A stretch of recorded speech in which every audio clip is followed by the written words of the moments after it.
অতি হৃদয় বিদাৰক ঘটনা আমি আচলতে নিন্দা কৰিছোঁ।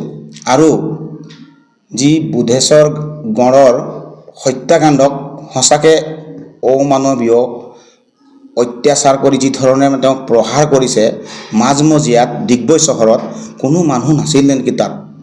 আমাক এনেকুৱা লাগিছে যে যি কালপিত কেইজনক এৰেষ্ট কৰিছে, আমি গম পাইছোঁ কিছুমানক এৰেষ্ট কৰিছে, কিন্তু দোষীক যাতে আইনৰ সুৰুঙা লৈ বাচি যাব নোৱাৰাকৈ তেওঁলোকৰ ওপৰত আচলতে প্ৰস্তুত কৰিব লাগিব কেছ ডায়েৰীবিলাক। আমি আশা কৰিছোঁ যি ধৰণে তাৰমানে আমাৰ বুধেশ্বৰ ঘৰৰ পৰিয়ালে বিচাৰিছে, সমগ্ৰ অসমৰ চাহ জনগোষ্ঠীৰ ৰাইজে বিচাৰিছে তেওঁৰ ওপৰত শাস্তি হ'বৰ কাৰণে, আমিতো ফাঁচীৰ দাবী কৰিছোঁ। আচলতে চিধা চিধি কথা ক'বলৈ গ'লে এনেধৰণৰ মানুহ হয় নে জানুৱাৰ হয়? আচলতে আমি দুখ পাইছোঁ, আমি সহ্যই কৰিব পৰা নাই এই ঘটনাটো। আমি দেখি আমাৰ চকুৰ পানী ওলাই গৈছে। এনেধৰণৰ অন্যায় অত্যাচাৰ কৰি তেওঁক নিৰ্মূলভাৱে হাত ভৰি বান্ধি যি মাৰি হত্যা কৰিলে, তেওঁক আচলতে মাৰ্ডাৰ কৰা হৈছে। তেওঁক দোষীৰ ওপৰত কিন্তু কঠোৰতকৈ কঠোৰতম ব্যৱস্থা ল'ব লাগে। আৰু অতি শীঘ্ৰে আমিতো ফাঁচীৰ দাবী কৰিছোঁ।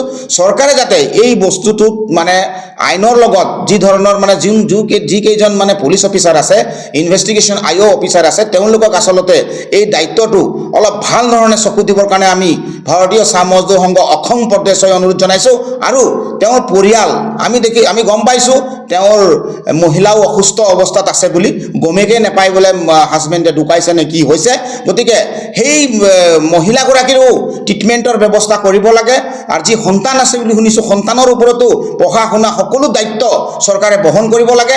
আৰু এককালীন সাহায্য অতি শীঘ্ৰে প্ৰদান কৰি দোষীৰ ওপৰত আচলতে যি ধৰণে তেওঁ হত্যা কৰিলে বুধেশ্বৰ গড়ক, আচলতে তেওঁৰ ওপৰত যিখিনি তেওঁৰ লগত জড়িত আছে সকলোকে কিন্তু এৰেষ্ট কৰিব লাগে। দুই এজনক এৰেষ্ট কৰি যাতে এই বিষয়টো, এই ঘটনাটো যাতে নিৰ্মূল কৰিবৰ কাৰণে বা এটা আইনৰ ৰাস্তাত বাচিব নিদিবৰ কাৰণে আমি আহ্বান জনাইছোঁ। আৰু আমি চৰকাৰকো অনুৰোধ কৰিছোঁ যাতে এই বিষয়টোৰ ওপৰত ভাল ধৰণে এটা খুটি নাটি থাকি নোযোৱাকৈ তদন্ত হ'ব লাগে। তেওঁলোকে যি দোষী সাব্যস্ত কৰিব বিচাৰিছে, মাছক লৈ, মাছ চুৰ কৰা বুলি তেওঁলোকে কৈছে, কি আইন নাছিলে, কি প্ৰশাসন নাছিলে, কি কেছ দিবৰ কাৰণে তেওঁলোকে যদি হৈছে, তেনেধৰণৰ নাটকবাজি কথা লৈ তেওঁক প্ৰহাৰ কৰি যি ধৰণে তেওঁলোকক মাৰি মৰিয়াই হত্যা কৰিলে, সমগ্ৰ অসমৰ আমাৰ ৰাইজে চাই আছে কি ধৰণে হত্যা কৰিছে। আপোনালোকে চাওক, ফেচবুকত পুৰা ভাইৰেল হৈছে, ছ'চিয়েল মিডিয়াত ভাইৰেল হৈছে, অতি পৰিতাপৰ বিষয়। আৰু আমি মুখ্যমন্ত্ৰী ডাঙৰীয়াক অনুৰোধ কৰিছোঁ যাতে এনেধৰণৰ ঘটনা পূৰ্বতো 2-3বাৰমান হৈছে, মৰেল পুলিচগিৰি আচলতে বন্ধ কৰিব লাগে। মৰেল পুলিচগিৰি যিসকল বিষয়া কৰিছে যাতে দুবাৰা কৰিব নোৱাৰাকৈ শাস্তি দিব লাগে। বাৰম্বাৰ আমি দেখিছোঁ, যোৱাবাৰ যোৰহাটত থু চেলেকাইছে, এনেধৰণৰ ঘটনা আমি পূৰ্বতো দেখি পাইছোঁ।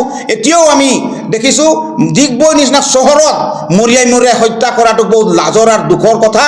এনেধৰণৰ ঘটনা ঘটিয়ে আছে, ঘটি থাকিব নে ইয়াৰ সমাধান উলিয়াব লাগিব। যিবিলাক দোষী আছে তেওঁলোকক অতি শীঘ্ৰে এৰেষ্ট কৰি কিনি তেওঁলোকক আইনী প্ৰক্ৰিয়াৰে আচলতে যাৱজ্জীৱন কাৰাদণ্ড দিব লাগে। অন্যথা আইনৰ প্ৰচিডিউৰত তেওঁলোকক ফাঁচীৰ দাবীত, ফাঁচীৰ কাঠত ওলমাবৰ কাৰণে আমি ভাৰতীয় চাহ মজদুৰ সংঘ হৈ অনুৰোধ জনাইছোঁ। অন্যথা অসমত আমি সমগ্ৰ জিলাতে আমি তীব্ৰ প্ৰতিবাদ কৰিবৰ কাৰণে আমি বাধ্য হ'ম। সময় থাকোঁতে আপোনালোকে এই বিষয়ৰ ওপৰত গুৰুত্ব সহকাৰে লওক। আৰু তেওঁলোকৰ পৰিয়ালক লৈ, তেওঁলোকে যি ল'ৰা ছোৱালী আছে, মহিলা মাইকী মানুহ আছে, তেওঁলোকৰ কাৰণে সম্পূৰ্ণভাৱে ক্ষতিপূৰণ দি তেওঁলোকক আচলতে সহায় কৰিবৰ কাৰণে আমি আহ্বান জনাইছোঁ। অন্যথা আমিও প্ৰতিবাদী কাৰ্যসূচী ল'বলৈ বাধ্য হ'ম।